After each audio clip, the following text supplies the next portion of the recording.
Welcome to the McAllister Report. We join John McAllister, top football evaluator, as he shares wisdom and interviews coaches and athletes from around the country. Enjoy today's podcast. I'm John McAllister, and welcome to my video podcast, The John McAllister Report. Today, my guest is very, very important to me because he is going to talk about, among other things, the NIL, or the Names, Images, and Likeness program that's going on definitely throughout the college scene, states, high school sports as well. Ohio voted it out the first time, but down the road, eventually, I probably will happen. But anyway, Dr. Scott Grant from the University of Findlay, a professor, and he's also specializing in social media. He's also becoming an expert in the NIL among high schools in the country. And he speaks to athletic directors all over the country. So if you'd sit back and listen to my podcast with Dr. Scott Grant from the University of Findlay, and he's going to speak primarily on the NIL in high schools.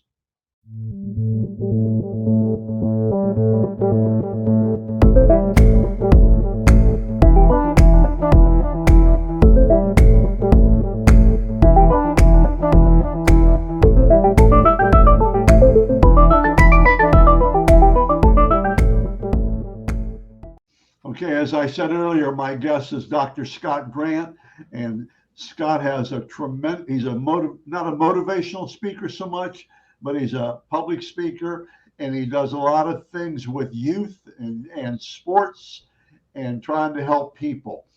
And most of all, the biggest reason for me is he tries to help young people, and that's what I'm all about. So, Scott, how are you today? I'm great. Thanks so much for having me on. I'm excited to spend some time with you and talk all this good stuff. Well, we have one mutual friend, and that's Jerry Snodgrass. So hopefully we'll both do as well as he does. I don't know. He is the king. That's a tall order. Okay, Scott. University of Findlay, you're a professor, but tell us a little bit about why you're on here for me. Yeah. So full-time, I teach at the University of Findlay in the College of Education. But in 2015, I started a company called Triple Threat Leadership. My dad was a high school basketball coach. Both my parents were teachers, and I wanted to continue to help impact people. So Triple Threat started focusing on providing personal branding and social media education with hundreds of schools around the country. I would travel, I have presentations, I have a branding of me class that schools integrate. And in 2019, my family and I moved to North Carolina, and I started working at the University of North Carolina in athletics. And it was I started getting a lot of conversations and questions from former friends who were ADs about NIL and all these different attributes. And when we moved back to Ohio in 21, I really made it a mission and my focus to help athletic directors understand NIL at the high school level. So Triple Threat has transitioned into social media, personal branding, NIL education, specifically in the high school space. And it's been an unbelievable opportunity and journey up to this point. Okay, well, let's define. And now you have to realize I'm very inexperienced at this whole program. So let's define NIL. Yeah, so NIL, it's name, image, and likeness. Most people just refer to it as NIL, but NIL is in essence a person's name, image, and likeness are three elements that make up a legal concept known as their right of publicity. So an NIL activity is where a student athlete is taking their name, their image, or their likeness, personal appearance, and it's used for some type of promotional purpose, right? That can be personal appearances, merchandise, private coaching, autographs, a lot of different avenues. But at the end of the day, it really just surrounds that right of publicity that everyone has regarding their name, their image, and their likeness. Okay, tell me, when did it become into effect? 2 years ago at the college level? When did it start? Maybe you've said it and I missed it. Yeah, When is it? at the college level, I think it was July of 2020. I'll have to go back off the top of my head. 2020, and it had gone through kind of a year. It's been about, actually, it might have been 2021. Now that I think about it, I should probably know that off the top of my head, right? The interesting piece, July 1st of 2021, there was about one state that allowed it at the high school level, right? And that was California. And a lot of that had to do with childhood actors and entertainment type of youth. Now, it's January of 2023. There are currently 26 states that allow it at the high school level, along with the District of Columbia. Okay, so as we go, let's slide into this. Give me an example of NIL at the college level. What would be an example? So that, and well, then we can use any school you want. Give me an example. Like right now, Jack Sawyer is a friend of mine through the recruiting business. He plays at Ohio State. He's driving a really, really nice truck. Okay. So Yep. what does Jack Sawyer have to do to get a $40,000, $50,000 truck? Yeah, so that's a great question. And that all kind of depends on the contract. So let's say I own a local car dealership and I put together an NIL contract for Jack Sawyer. And Jack Sawyer in that contract is going to get that truck to use for a certain period of time. In exchange for that, I'm going to ask Jack Sawyer to do an autograph session at my dealership, or he may be in a commercial that I'm going to utilize for marketing purposes. So there are different things that are written into contracts. A lot of times you're starting to see companies use student athletes from a community engagement standpoint, right? So when I was at the University of North Carolina, there's a basketball player there, Armando Bacot. Most people know him. He's the center. He's very well known, has lots of NIL deals.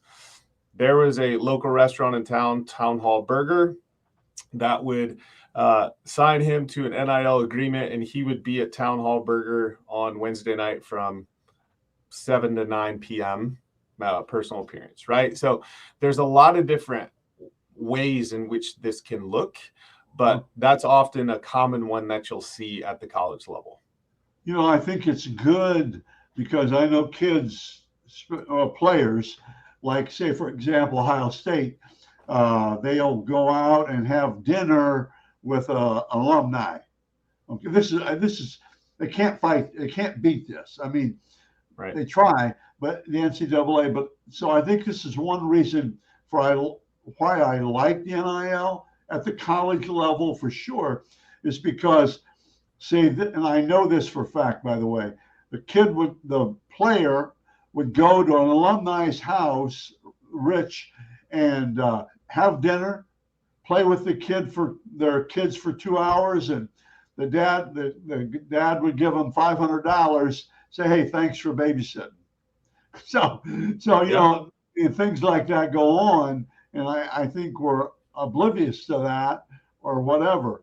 But okay, let's go back to the NIL at college. Can you give me one more example so we're really familiar with what goes on when you center your talk on the NIL for high schools? So can you another example that comes off the top of your head? I know players drive cars, players, public appearance and just show up and they make money. So what kind of money are we talking about there? Well, and here's the thing, NIL deals can take a lot of different shapes, right? So actually, technically, or supposedly the first student athlete to monetize their NIL at the college level was a volleyball player at Aquinas College in Michigan, right? Small school, Chloe Mitchell, right? Chloe Mitchell's NIL opportunities had nothing to do with her volleyball ability. During COVID, she garnered a large social media following, creating do-it-yourself TikTok videos. She would build things, right? She amassed like tons and tons of followers, right? So NIL not only allows elite athletes to do deals with car dealerships, but it also allows athletes who have a unique skill to monetize in an entrepreneurial way, which used to not be allowed because of NCAA regulations, right? So it's not always the sport. There was an offensive lineman from Marshall who was a country music singer, right? Like he now was able to be booked for country music gigs by places downtown in West Virginia to play a gift that he has. So that's a good thing. Most people just see the cars or the big brand partnerships, and they think lots of money or the recruiting pieces, but there's so much more to NIL than just that. That's really good. That's something I never thought about. But anyway, that's good. Okay, now let's shift to what your strength. I mean, one of your strengths is talking about the NIL on the high school level. Okay, right. Now you got it. I try not to interrupt you again, but that's okay. Have these questions. Okay, yeah. Go ahead. So I mainly focus on NIL at the high school level, and the reason why is I was giving the speech at the Ohio Athletic Directors Conference, and I had just gotten back from North Carolina, and I was giving the ADs in the state of Ohio an overview of NIL and what they kind of need to be thinking about as this moves further into high school. And there was an AD in the back that raised his hand. He said, "Scott, where can I find more information about NIL specifically focused on high school athletics?" And I said, "That's a great question, because there's not anything." And from that point on, I went to my hotel room and I started nil-education.com that night. And I specifically started just developing programs and presentations and blogs about NIL specifically with high school, because it's very, very different, right? When you look at NIL at the college level, colleges are now allowed to endorse collectives, and they use it as a recruiting tool and all these other pieces, right? At the high school level, most states have policies that don't allow schools or coaches to do anything other than provide education. Well, the problem is, you've got thousands of high schools. You've got thousands of coaches who most don't even understand what NIL is at its very base roots. So when this goes into play into a state, everybody's like, "I don't know what to do. I don't know what to do. I don't know what to do." And that's where I come in to try to give them a little support and equip and empower them with, "Hey, here's where we start. Here's where you got to think about this moving forward." And the one biggest reason for that is the NCAA governs all college sports, right? High school athletics, there is not an entity that does that, right? Now, most people think, well, you have the NFHS, the National Federation of High School Sports. They do like game regulations, right? Sport regulations, officiating, those types of things. They don't tell states how they administer their high school sports. So you've got 50 states with 50 state athletic associations that all potentially could have a different policy. Right. So now you have, hey, Pennsylvania State High School Athletic Association just approved it, and they don't allow alumni to do NIL deals with students at their previous school, right? In New Hampshire, that's not part of the policy. So you have all of these states that have all kinds of different policies. That's a lot for an AD to understand and say, how do I help my student athletes? How do I help my coaches? How do I help the parents? How do I do all of those things? So I just happen to have gotten my doctorate in educational policy and leadership a long time ago. And I'm the geek that likes to go through all the policies and say, hey, here's what you're being asked to do as an AD, and here's your next steps moving forward. Well, that's really good. It's really good. So what Where is Ohio in this now? Give us a Yeah, little background on Ohio. right. So a lot of states are trying to get to the table to create their own regulations as it continues, dominoes continue to fall. Last year, Ohio had put together a proposal to shift some wording in their amateurism bylaw. So most of NIL regulations surround whether or not a kid's an amateur, right? If a kid can make Right, money, it has something to do with their amateurism bylaws. So right. Ohio had put together this proposal. Here's the other thing: every state approves their governing bylaws a little bit differently. So in Ohio, to be able to change any of those bylaws, you have to have it goes through a referendum process, which is voted on by all of the high school principals of members of the OHSA, right? Most people don't even understand that. Right. So they put up this referendum to shift the NIL regulation amateurism bylaw, and it was going up for a vote. It would have been last spring, and it got voted down, which is actually interesting because it's the first state to put it up for a vote and actually vote it down. Let's Now, repeat that, yep, just so we're all together.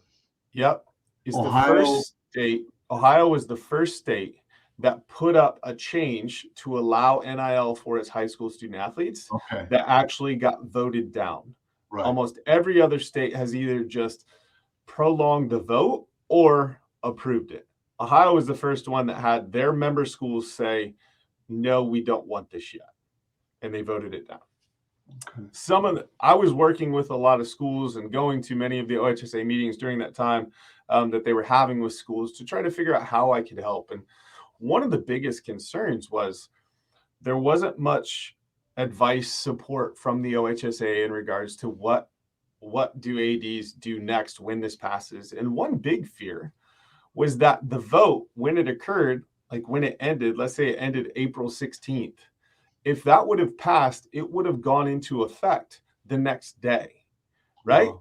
Now, I don't know about you, but a day to get, if I have to have a school policy, if I have to put in procedures, if I have to educate my stakeholders, Right. a day doesn't give me much time. Right. Now, do I think it'll come back to another referendum? Probably at some point. And sometimes people are worried that there are going to be legislators that just say, you know what, we're going to make this a state law that says high school student athletes are allowed to monetize their NIL. And it doesn't really matter what the OHSA says then. So there are a couple ways that states can go about it. You just don't ever know how it's going to actually get there. Okay, this is really good, really informative. Okay, let's give me, or I would say, Scott, give me an example of the NIL on the high school level. Give me an Okay. example of exactly what your research has told you would be an example. Yeah, so it's interesting. I just wrote a blog that went through 9 different deals that have taken place at the high school level from around the country, and let's talk about one. State of Tennessee just approved it in November. The day they approved it, The NIL then, right? they approved to allow NIL monetization for high school student athletes. Right. The next day, they had 2 student athletes sign NIL deals. And this is often what occurs in states that approve NIL. Everybody kind of wants to be the first, right? And there are kids preparing for this, businesses that are preparing for this in states that don't allow NIL right now, right? Because when it passes, they want to do it. So Tennessee, there's a freshman gymnast. Her name is Chloe Freeman. She signed a deal with an insurance agent who happened to be relation, but Freeman insurance agent, right? And it was about, she did some PR, but it was get a flippin' quote from the Freeman insurance agent or insurance group, right? Flippin' as in she's a gymnast, etc. Did a flip. Posted on social media. Now, a lot of times you don't see what the details of the deal are, right? Did they pay her a certain amount? Right. Many deals might be, hey, I'm a high school football player, and there's a company that let's say I buy protein from, and I become an NIL ambassador with that company. Right. And I sign a deal, and now I'm one of their NIL athletes. They're not giving me anything other than a discount on that product, right? Right. Or they may give me an affiliate link or something like that. So again, the deals can look very differently. There was actually your Upper Sandusky, there was a high school basketball player, Zamaya. Her first name was Zamaya. She's out of Chicago, and she signed an NIL deal to be a sponsor for, or a brand ambassador for Shoot-Away, the Shoot-Away gun. Right. You know, Right. Yeah, I and know. the interesting thing, right? So the interesting thing about Zamaya is she went through the process, with lawyers, et cetera, in the Illinois State Athletic Association, because it technically wasn't allowed yet, but they found a way for her to endorse Shoot-Away through her summer travel team, right? Because one of the things about NIL is you're not allowed to, like, I went to Continental High School. I could go to the local car dealership, wear my Continental basketball t-shirt, and do an appearance. That would be a violation of most NIL policies. You can't use the brand, the marks, the logos in any sort of those deals, right? You've seen commercials where the NFL quarterback is in, he plays for the Bills, but he's just in a blue and red jersey, doesn't say the Bills. Yeah. Right. Sure. So there's those types of elements that go into it. So like I said, NIL deals can look a lot of different ways. And it could be with an organization. It could be a golfer who signs with a recruit. There was one out of Oklahoma high school. She used a recruiting service to help her find a college to play golf at later, right? They signed her as an NIL, through an NIL deal, to be a spokesperson for their product. I think, okay, we're going to finish up here. These things go, it's 21 minutes already. But the thing, Scott, let's talk about, well, first of all, a stigma, high school athletes, and it was nice. I think when we think of high school athletes in the NIL, we think of football, basketball. We're talking about gymnastics. I mean, and the other thing is, most high school players aren't going to be, except for LeBron James's mother, they're not going to be driving brand new cars, right, brand new trucks. It's just a little chunk change to help them. At least that's what I think. Correct. What do you see are the 2 or 3 things that would scare the OHSA off, or people? What would be 2, maybe 3 things that would scare? I mean, I think for the OHSA, I think a fear is not having control, right? Okay.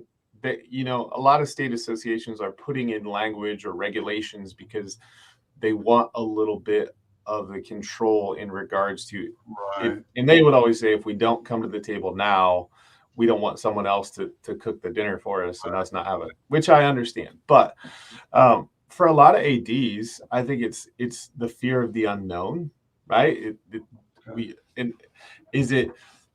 I don't really understand NIL. I don't understand how a kid could even make money at the high school level, because you're right. Most of these deals, you may have some elite student athletes, right? A kid who is your linebacker who's going to Ohio State, that a car dealership may want him to do a deal. But a lot of the other stuff is small type of elements. Right. The thing that I always tell people is, a lot of kids are very entrepreneurial now, right? And $500 is a lot of money for a kid going to college who's trying to figure out a way to buy their books. You know what I mean? So it doesn't have to be what we're always seeing on TV with the college, athletics 2%. I think that's a fear for a lot of people.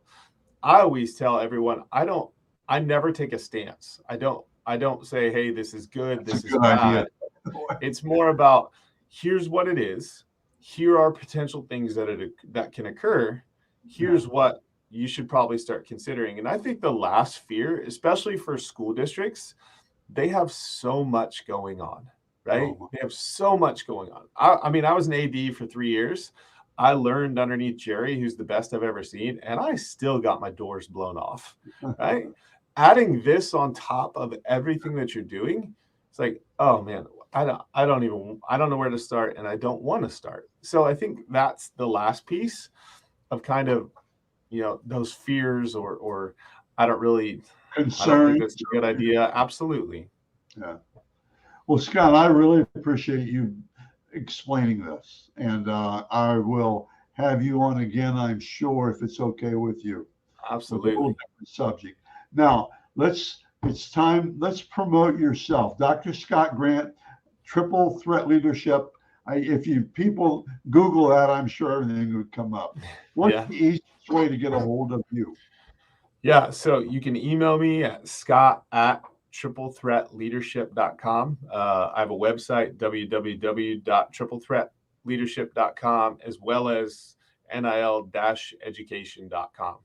I'm on all the social medias, so LinkedIn, Twitter, Instagram, Facebook. I'll give anybody my cell phone if you want to call. Whatever I can do to help in this space, I'm more than willing to do so. And with schools, school districts, ADs. Now, Dr. Scott Grant, University of Findlay. I'm a burned out Oiler myself. I'm a burned out Oiler. There we go. All right. Still cheer for the football team. But that's awesome. I appreciate your help. I appreciate your advice, and I will get back to you. Sounds great. Thanks so much for having me on. Thanks.